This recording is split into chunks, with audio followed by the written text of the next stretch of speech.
Like, if you like it as that version, that's fine. That can be your version. Yeah. But your version won't be the same as anyone else's version. Yeah.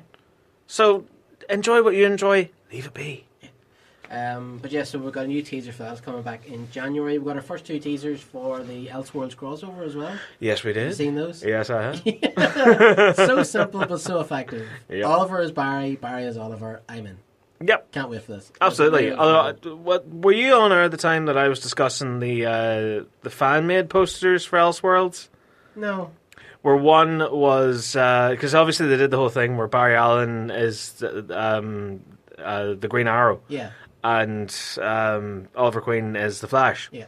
They did one where it was Stephen Amell as Supergirl. Oh, we were talking about this, yeah. It was unreal. Unreal, yeah. Like Thor in a Supergirl outfit. Yeah, but somehow sexier. It's like, I mean, I saw Chris Hemsworth as Thor, and I was like, man, yeah. I've never seen a guy rock long blonde hair like that. That dude is a legend. I'm going home to take a long look at myself. I'm going to go home and take a long, hard think about my life so far. But yeah, but then along comes this Photoshop of Stephen Amell with Melissa Benoist's long, blonde, wavy locks, and I was like, that is one attractive man. I feel this makes me feel weird. Yeah. I feel odd. This has taken my mindset to strange new places. Number 9. What else? We got a trailer as well. Netflix have released a trailer for the 3rd series of Lemony Snicket's series of Unfortunate Events. It's great. Have you been watching it? No. It's good. It's good. It's just there's just something about that has never appealed to me. The books have never appealed to me either. Oh, the books like the Jim Carrey movie just never appealed to me either. No, it's just that it's something about the aesthetic of it. Okay. I don't like it. It's very Burton-esque. It's very weird, and the movie feels like a Tim Burton movie. Yeah. Yeah. Only it's good Tim Burton. Yeah. Yeah. But it just looks odd to me. Yeah, it is odd. But I'm odd already. I don't like that. And this doesn't compute with my odd. Yeah. Right. It's the odd one out. This isn't it. This isn't it. Move on.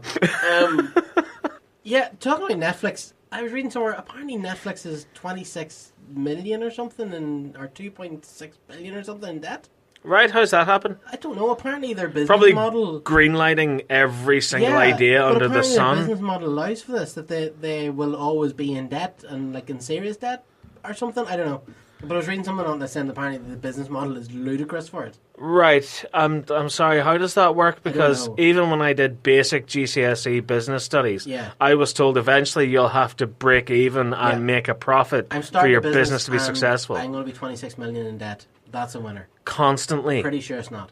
I also think as well that with like the DC streaming service and Amazon and Marvel, there's a lot of competition on the way. I think Netflix could be in trouble in the next few years. Yeah. And we got to be realistic here. Netflix is not the Mecca everybody pretends it is. Netflix makes some crap too. Netflix is kind of like a dumping ground. Yeah. I think it's because it's very rare you would get the top tier stuff. Yeah.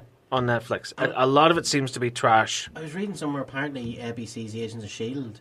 is like massively outperforming the Netflix Marvel shows. What? Like viewer-wise, I mean. Like apparently a lot more people are watching Agents of S.H.I.E.L.D. than were watching Daredevil and, Well, that's kind of like saying like 6 people are watching Agents of S.H.I.E.L.D. and 5 people are watching the Netflix shows. Yeah, but I mean for all that you would imagine that there was a lot of people watching the Netflix shows, but apparently not. No. I would imagine... Like, not a lot of people get into them because, obviously, if you're trying to say that this is connected to the same world that has aliens popping out of the sky every 5 minutes and a billionaire in a massive tech suit taking them down, and a dude with a big hammer and, like, a tree person, and that's in the same universe as this, where it's all dark and gritty and everyone's miserable and they sit around for 8 episodes talking about how gritty and miserable everything is. Yeah. It's like, appeal to your fans, guys. Somebody said on Twitter, why doesn't Tony Stark just give all of the Avengers a suit? I was like, what? That makes sense. But, see, here's the thing. We reported a couple of weeks back of the leak where it turns out Pepper Potts may be getting a suit in the new Avengers movie. The rescue armor, yeah.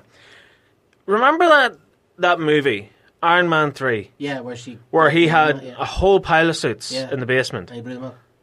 Right.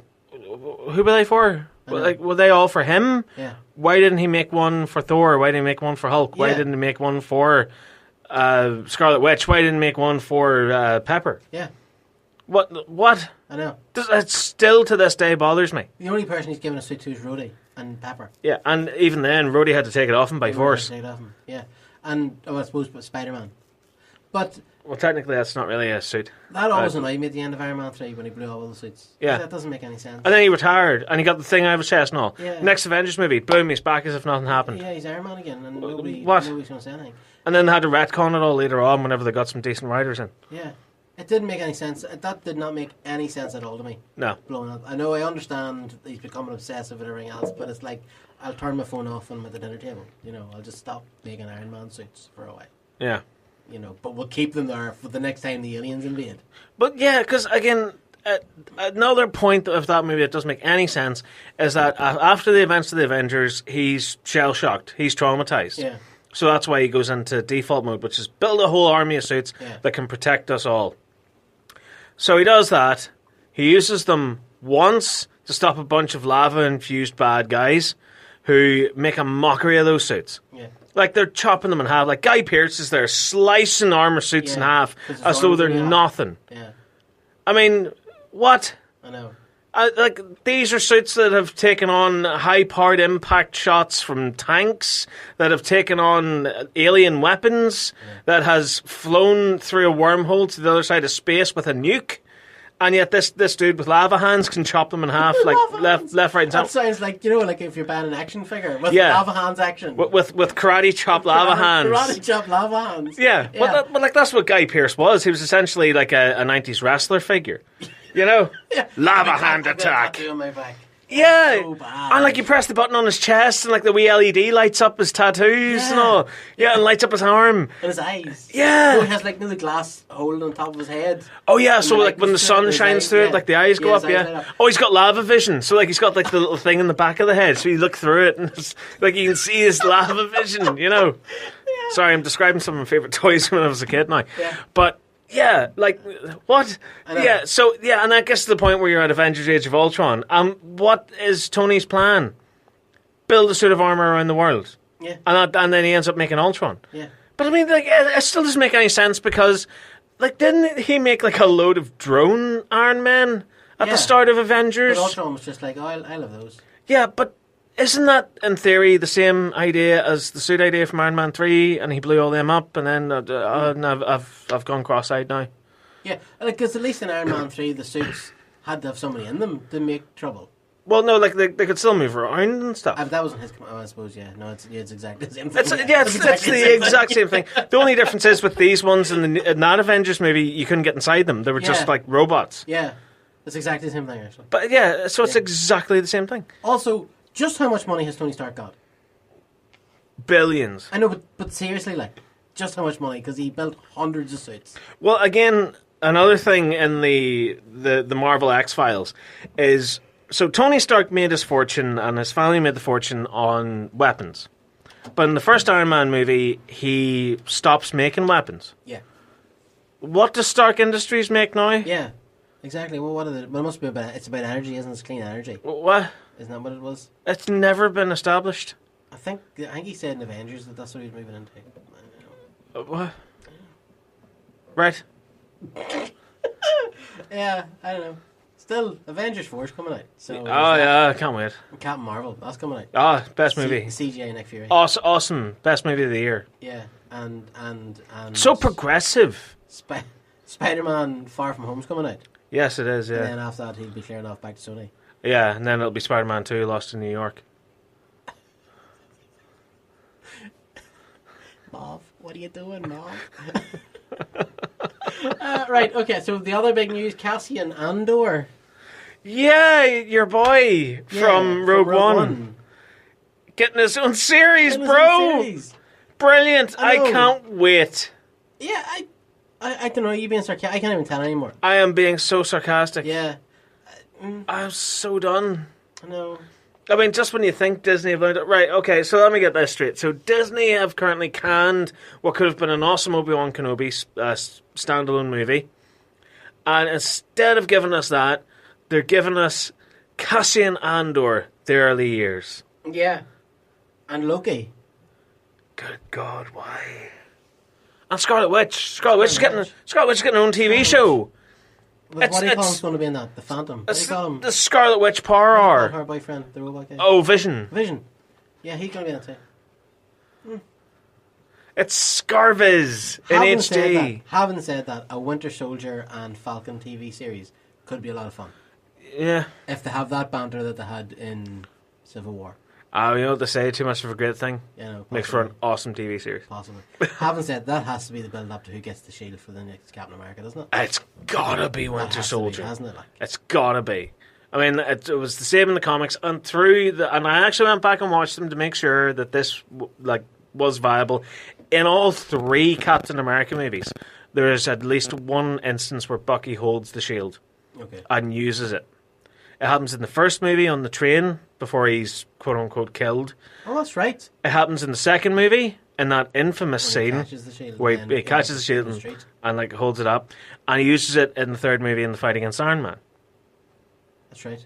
So he has used it in all 3 movies, and he's done the Captain America pose. Yeah. And he's a super soldier. Yeah. And he was... I love the Falcon's just a dude. Captain America needs to be a super soldier. He's basically just a dude with a wingsuit. Yeah. Whereas with Bucky, 1, he's got the metal arm. Awesome. Yeah. 2, he was made in a similar facility as Captain America.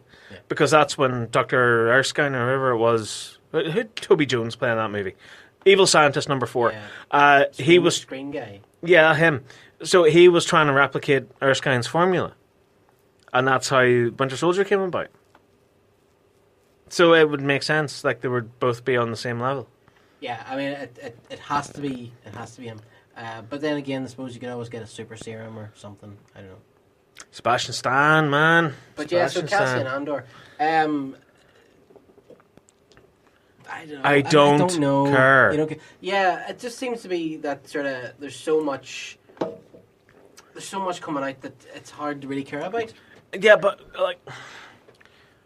why do we need this? Yeah, is it a story that needs to be told? It's what we said earlier on with Fantastic Beasts. Yeah. It's not really a story we need to be told. I mean, it feels... Right, okay, it's as simple as this. If you picture it as Star Wars is an island, and it's 4, 5, and 6. Or what? It's Star Wars, it's Empire, it's Jedi. That's it. That's its island. And with everything else, with the prequels, with the sequels, with the spin-off movies, with the TV shows, you're just bolting more stuff onto it until it's not an island anymore. Now it's a country. Yeah. And it feels like so much of it is just empty desert. But this has to be like what we talked this a few weeks ago, where we were talking about whenever the Lobo picture got released from Krypton. Yeah. And everybody's like, "Oh my god, it looks so bad." But 10 years ago, if that had come out, people would have been like, "Oh my god, that's Lobo." Yeah. Do you know what I mean? And I think the thing is that we've become so spoiled, so oversaturated with so much stuff that if it's not exactly what you want, you're just like, "No, that's crap." And I know, but imagine 10, 20 years ago, say they said, "Do you know what we're going to do? We're going to make an entire TV show about Nian Nub." Oh, right, okay, yeah. Pancake Boy. Yeah. We're going to make an entire TV show about him. Yeah. We're going to make an entire TV show about wee blue elephant guy, Max Rebo. We're going to make an entire TV show. He's like, "Hey, man, you gave the gig away, man." And that's the joke every week. Yeah. He gets into a weird mishap and he misses his gig. Yeah. Imagine they did that. How much would you care? I mean, in all seriousness, if they made a... Right, let's say, what do you call that droid that helps Luke in the back to tank? IG-88? No, IG-88's the bounty hunter, just the medical droid. Oh, the medical droid. Yeah. Right, imagine they did that. Dr. Medical Droid. Yeah. And it was just basically it's like this... House. It's like House, only he's a robot. And he has to solve weird medical problems. And he's on a Mandalore. He's on a spaceship. Yeah. He's on a Star Destroyer. Yeah. Yeah, just going about trying to solve problems, and every week he's got to oil Darth Vader's knees and stuff. Yeah, a stormtrooper comes in with a mysterious illness. Yeah, and he has to fix it, and even though he's just going to go out and die in a TIE fighter. Got a gammy elbow and stuff. Yeah, yeah. it's pointless. I know. And especially with Cassian Andor, whose biggest contribution to the Star Wars saga has been dying on a planet. So what's it building up to? Exactly. And also, if Loki's dead,